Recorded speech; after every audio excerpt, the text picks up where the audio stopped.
Hello, everyone. So, welcome to another episode of Hustle Today.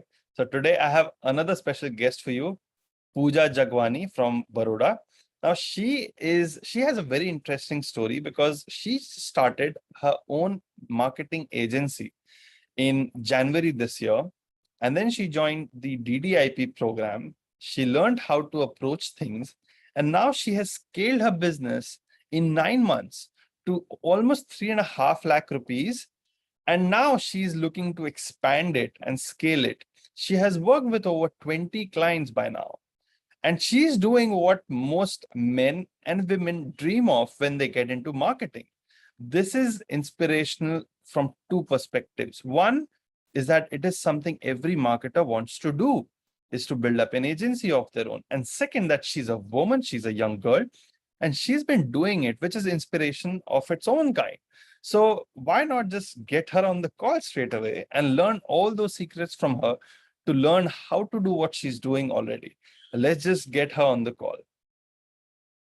Hi. Hello, Pooja. How are you? All good, all good. How are you? Wonderful. Nice to see you.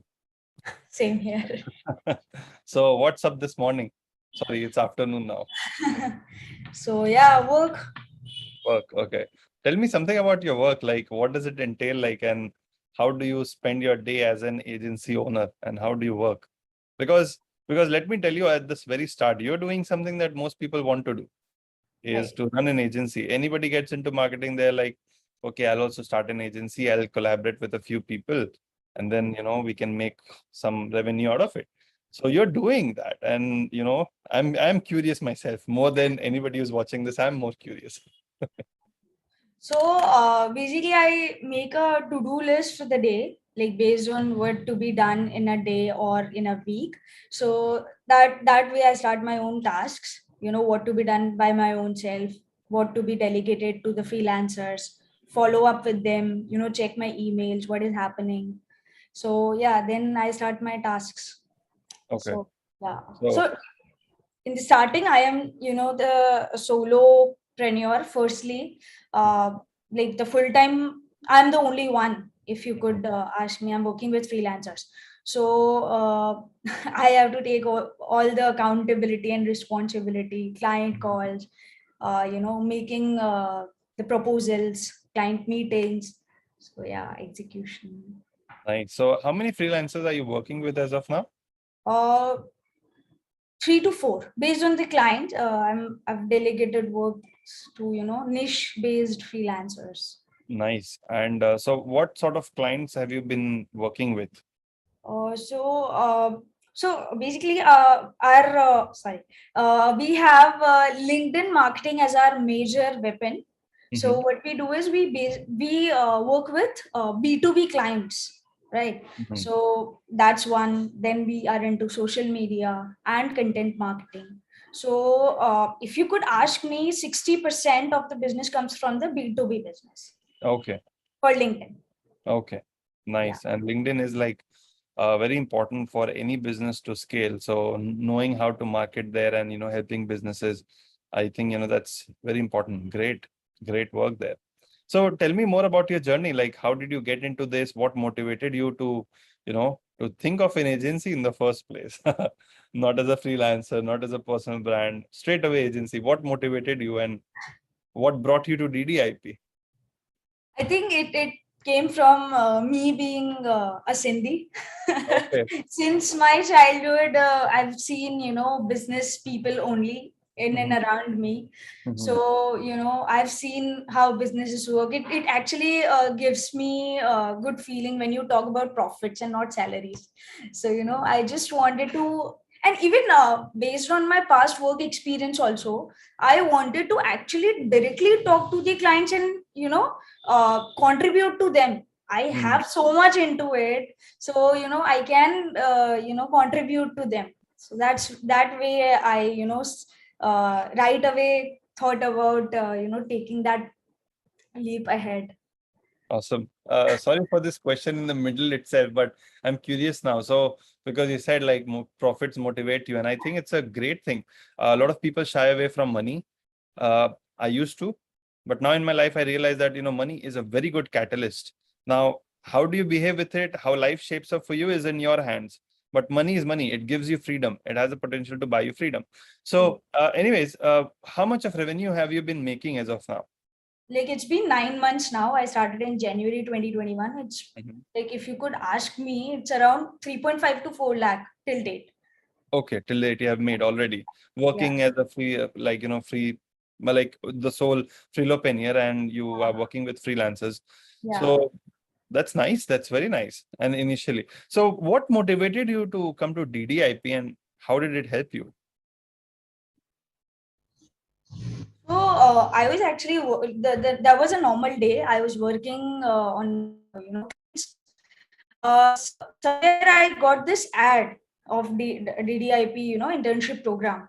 So it Mhm. was like, let's see what is happening, because I used to follow Digital Deepak since a long, when I was initially learning how to blog and stuff. So Okay. I had him in my subconscious mind, but I never came in contact with him, or directly learned anything from him. Mhm. So I read about it, what is there and stuff. So if you could ask me, I had learned everything, but not fully. So I Okay. had learned, blogging, social media, but not that to the level. So I've just started up, right? I'm also not, in January, if you could ask me, I was also not an expert to, give all the services. So what I Mhm. thought was, I have to upskill myself firstly to better my, piece, better my art. So I had to take up some course, or take up something which is, making me a better marketer. So Mhm. it came to me. I don't know how it came, but yeah, it actually resonated with me, and the person I read about, and I researched a bit. And then there was a webinar. There was a free webinar in which he was talking about DDIP, and he told me that he told everyone that you have to take the action in an hour. And I was curious. I mean, everyone is working. I wanted to talk to my brother, asked for it. 16,000 is a big, 15,000 is a big amount, and I'm a very miser person. I won't be taking any decision, but I got that feeling that no, this is helpful. And money is anyways going to come back if I'm dedicatedly completing all my assignments.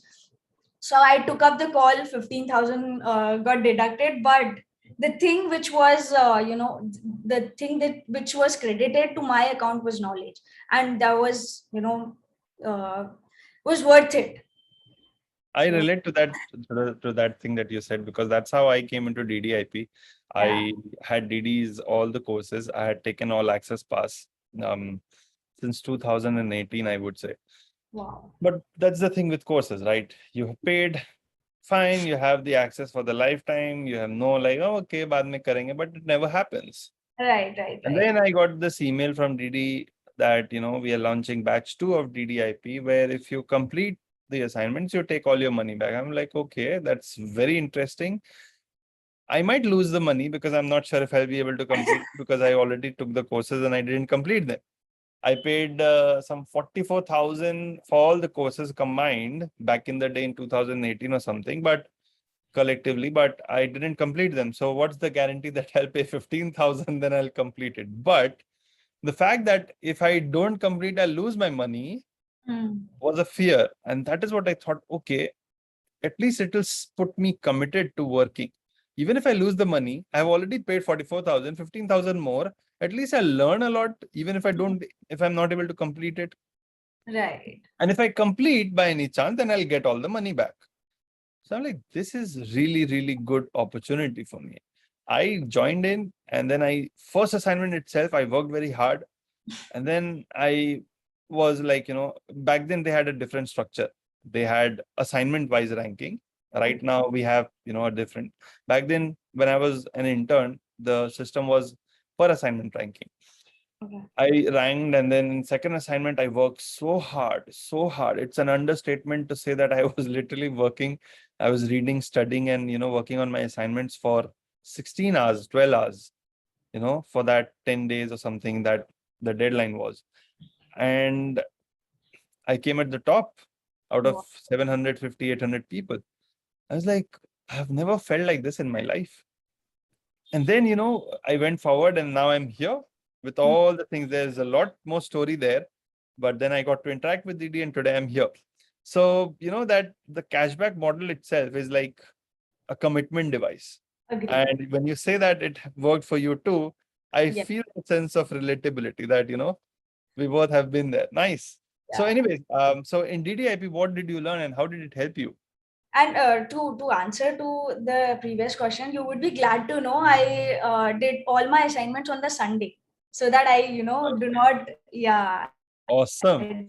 That's called time management. So that your work and your learning both go hand in hand. Wonderful. right. Yeah. Wonderful. So sorry, can you please? Yeah. Yeah. So I said that, it's wonderful, the time management thing that you did, that on Sundays you're working on the assignments and weekdays you're working on your work, on your business. So you're Yeah. making money and learning how to make more money. Agreed. So how did it help you, all that? What assignment or which particular aspects of DDIP actually helped you?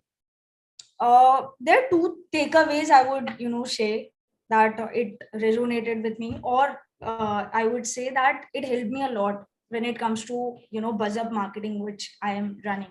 One is community building. I used to, being a social media marketer, I used to, go behind followers and, what is the engagement and stuff. And when Didi told that it is not the followers are not counted as your true fans, and even I was reading from Seth Godin, This Is Marketing, a few days back. He said you should have those 1,000 true fans, not the whole 1 lakh or 2 lakh of community or something like that, but you should have those your community people. So building email list. Earlier I used to commit to my client that I'll be adding these much amount of connections to your LinkedIn account. But today what we do is we actually use LinkedIn as a scraper tool, so that to get the targeted audience and to add the email, to add them to the email list, because that's where the treasure True. is there. So that's what Didi taught us. Secondly is lead generation. I never was into lead generation. I was with my ex company in LinkedIn marketing, but I never knew how it actually goes. So yeah, the LinkedIn lead generation is my, if you could say, I am concentrating more on. Awesome. And it is a very powerful, week assignment there, that you learn how to generate potential buyers for your business. That is the leads. Exactly. A few examples I have in my team is Abhishek, who is a mentor now, Jayant, who is also a mentor now. Both of them are from batch 4.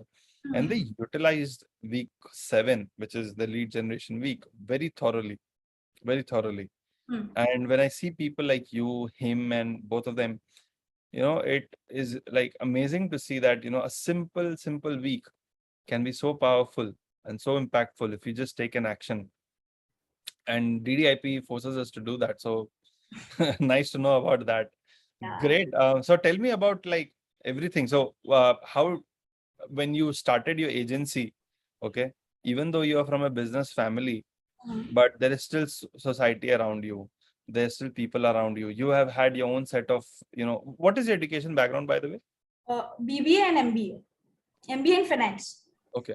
So how do you actually resist all those, thoughts?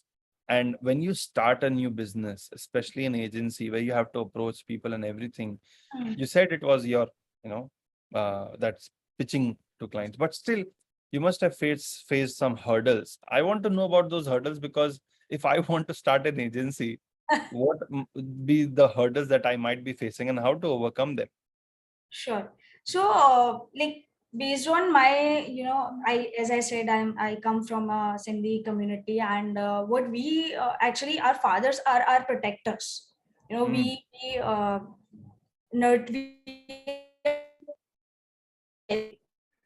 so we are not, outwarded, or I did not, interact much and, go out and, chill out with friends and stuff.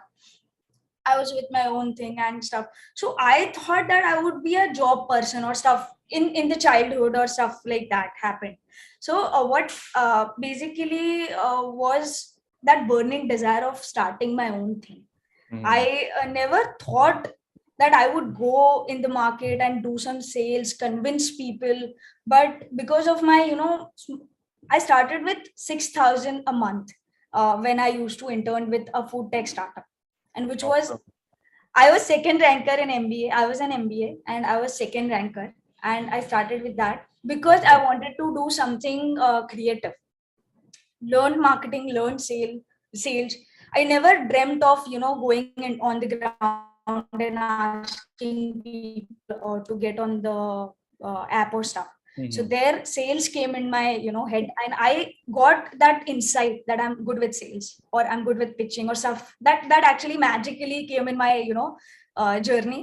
And slowly and gradually from there I started thinking more about. I also started a branding agency a few years back in 2019 Mhm. with a friend. Like, so we used to do branding, we used to do social media, but somehow I wanted to upskill myself, learn from the experts. So yeah, I had this in mind, I'll do something on my own, I'll do marketing for other people. So somehow I mustered all the courage after learning all the stuffs, LinkedIn, social media, and this here I am with a complete. I applaud that tenacity, to learn, to experiment, to test, and then to draw an inference and then go about it. That is, very discouraging for a lot of people. But if you really think about it, it's actually encouraging because a lot of people shy away from the idea that, oh, this is so much of work. What if people will reject my idea or they will say no to me? But I think Mhm. that's ego coming in the way. What do you think? I don't think so. I mean, I just wrote it on LinkedIn yesterday. Rejection is, I used to feel bad when, people used to reject my idea, or, I used to justify to them, no, this is right, this is right, and this is wrong. But then I thought from a improvement perspective, from a learning perspective. So, for example, if someone says that you are wrong, I have to accept that and go back and think about it, so that I will learn a new thing. If I stick to, I get stuck to no, this is the point which is the only way to go with, I won't be able to learn anything over and above. So that way I took every failure or every rejection as my opportunity to come back with a bigger bang. Yeah. Now, okay, let me ask you a very straight up question. So, if I have to start an agency tomorrow, okay, Mm, mm, it may or may not be related to social media marketing, or it may be some other aspects, say building up websites for a certain set of businesses offline that need to go online. Because I think the market that is now, the large corporations, they are going digital at a rate that small businesses cannot compete with. right. So if I have to build up an agency according to your experience and your knowledge and your understanding, and suppose if I'm a girl and I'm really inspired by your journey, Mm. what steps should I take? So, firstly, I would say networking with the right kind of people. We have internet, we have Twitter, LinkedIn, email. We can also start our email list right away from day first. Mhm. I started with networking with right kind of people, writing, and building my own place, building my own, if you could say, personal brand on places which I, just listed. Therein people get to notice us, what is going on in her life, what is she doing. People started approaching us Okay. from watching our reading our content. So Mhm. this is how actually networking is must. You do not, being a girl, I was very fearful to meet someone and go out. Pandemic happened. I am meeting you and everyone on the laptop. So I think that's a plus point. Advantage. Yeah, Yeah. So yeah, nice. that's what. So that's the first step, right? And then now suppose if I have decided that okay, I want to start an agency, I have started networking with people, but how should I approach my first set of people that I can help you? How should I go about it? So I always believe in problem solution part. If I'm into social media or if I'm into LinkedIn, what people are facing, So, for example, I know this B2B business, SaaS business, or whatever business is facing lead generation problem, or he has money, but he doesn't know how to leverage LinkedIn as a whole. So, what I will do is I will observe the client's page and client's profile. What is he doing and stuff. I'll approach him with the right solution. That dude, this is the problem that you might be facing. I won't be, of course, saying it on his face, but of course, the power of copywriting comes here. Then I'll be giving him a solution, and then getting on a call, or having a basic level of conversation happens. So when you give them a solution, the common problem that I've seen most people face is how much of information to give. Because if I give all the information, then the person will be like, "Ha, ye to hum khud bhi kar lenge. I can do it myself." So how do you figure it out? Like what level of information to give? What level of solution to give them? I would say that I ask symptoms. What are your symptoms? Then कोई बोलता है कि मुझे बुखार है, so I list a few, paracetamol ले लो, Crocin ले लो और ये सब. फिर मैं एंड में उन्हें बताती हूँ मेरे पास क्रोसिन है. Okay. That way, actually, you have to, of course, yourself keep a cap on whatever information you want to share. But then, yeah, in the second phase, I also come up with the solution with a detailed plan. Like I call them on a video call like this. I show them a mind map how I'm going to do the whole thing for you. Mm-hmm. That is a give, as Gary Vaynerchuk says, right? You have to give, then and then only people will build trust in you. So that is the base I'm actually creating in the initial phase. Okay. So Yeah. Tell me about follow-ups. Follow-ups are very scary. Like, when the person has not said anything or has said a clear no, should I follow up? Should I not follow up? How to follow up? I What do is it. that? If you are in business, you have to be, I'm shameless in, following up. You would be knowing it better. A thick I skin, used right? to bother you on your email and stuff. That happens. It was After not bothering. I wouldn't say it was bothering at all. You never bothered. So I understand it's called, having a very thick skin. So I agree. Now, suppose I followed up and I was almost able to convince the customer, but now the negotiation phase comes in. How to price. negotiate? How do you negotiate? Pricing comes every time, I am being a new in the market. They always, say that you are also new. We also are here to experiment and stuff. So what I do is I come with a midway. So if they are not ready to spend, for example, 20K, they are coming up with 10K figure. What I would say, I'll definitely try to get them on 18 or 15K.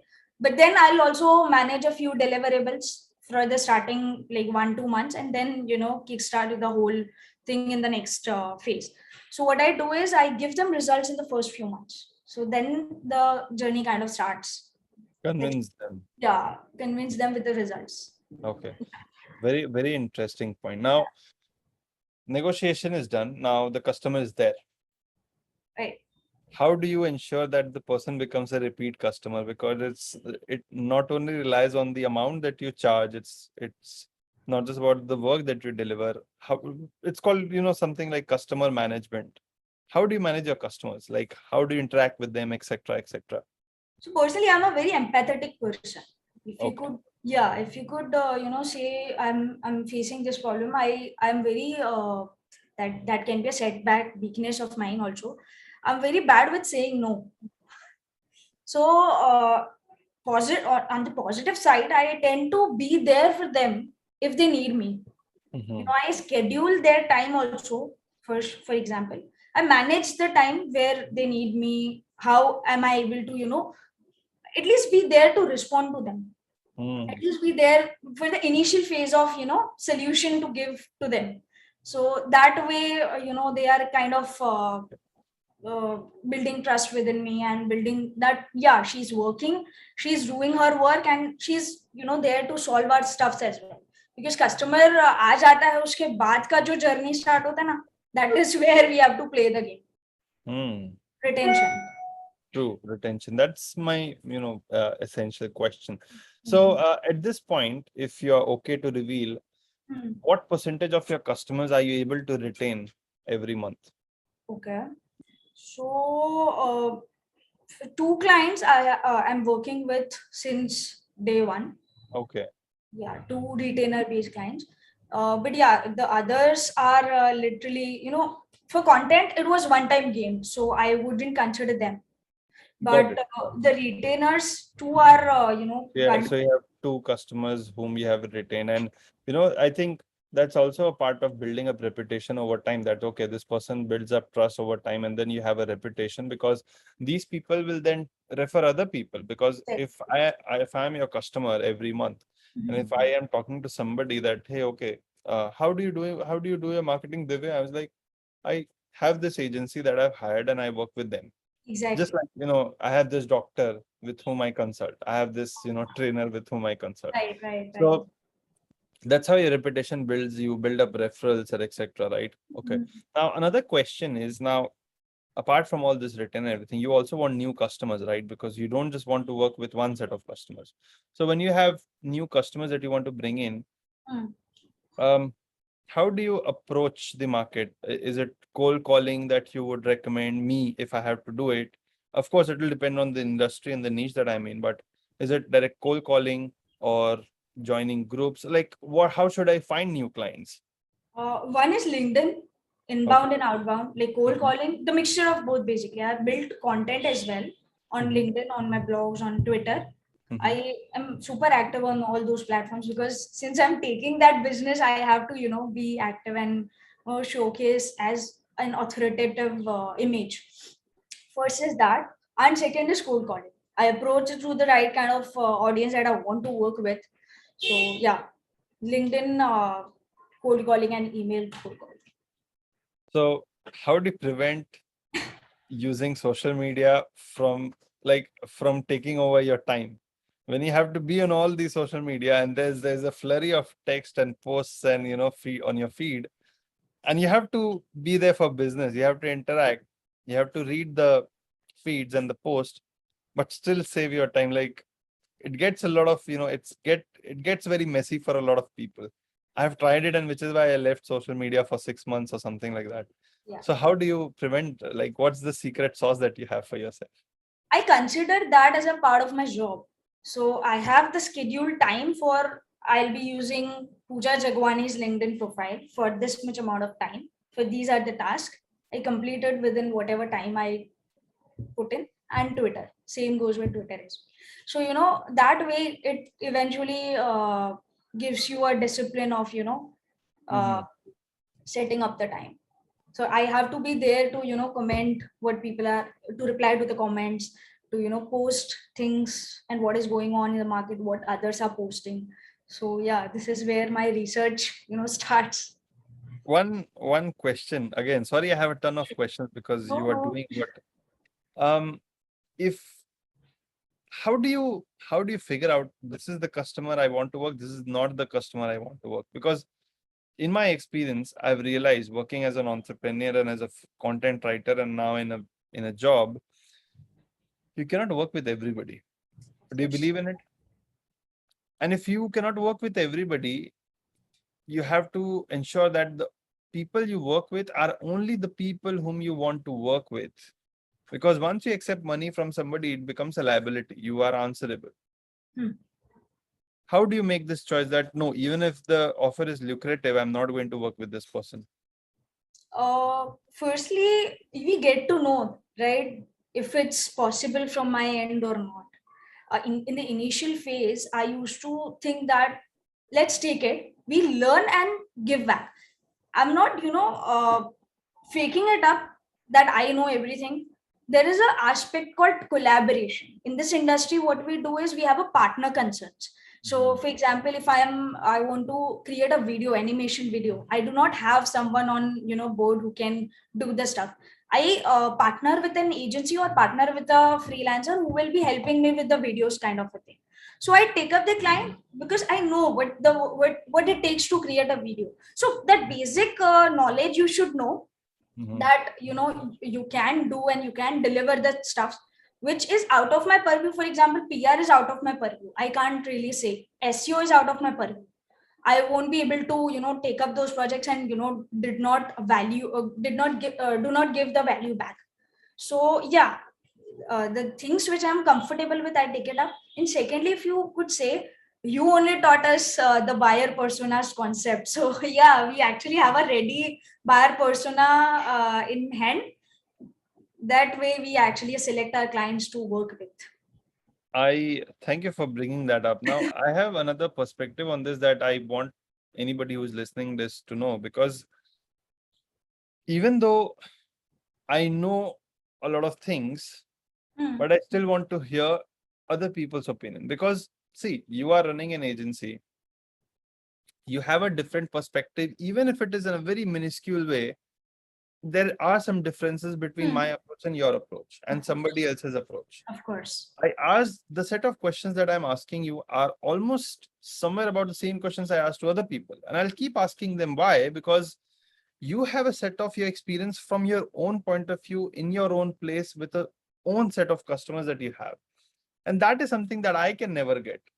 So, knowing it from you is something that is going to give me a lot of knowledge and the other people who are watching this. Of course. So that is wonderful, the points that you said. And, choosing a customer avatar, having it and choosing the right set of customers is so important. And, it keeps you motivated. One more question is, when you have so many of these social media platforms and you have your own set of expertise, suppose I am good with LinkedIn and I give LinkedIn marketing services, and say, suppose Instagram, suppose a client comes in, I start working with them. I'm providing these services, and then the person comes up and asks you that, hey, okay, I also want to do it on Quora. I also want to do it on Facebook. I also want to do it on Google. But you don't do that. So I want to know from you, how do you make that choice whether I should take up this part of the, offer, or should I just only keep it to the one that I'm really good at? Because since you are not working yourself, you are working with freelancers, how would you make a choice? Because if I'm in your position, I don't know how to make that choice. Okay. So firstly, I'll think about the ROI, like what basically it benefits you. If it is like needed at this first tense or not, then I'll try to convince him that this is not, much needed at this pace. But if you want, we can start it up.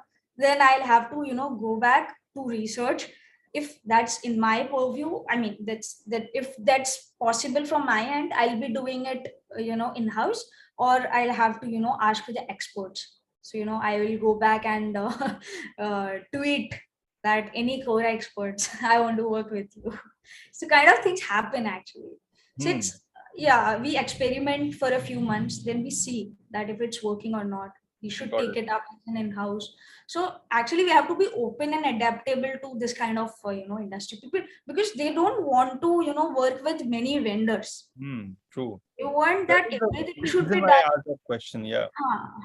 Everything should be done from one place. So we have SEO partners, we have digital content creator partners. We have to keep them, with us.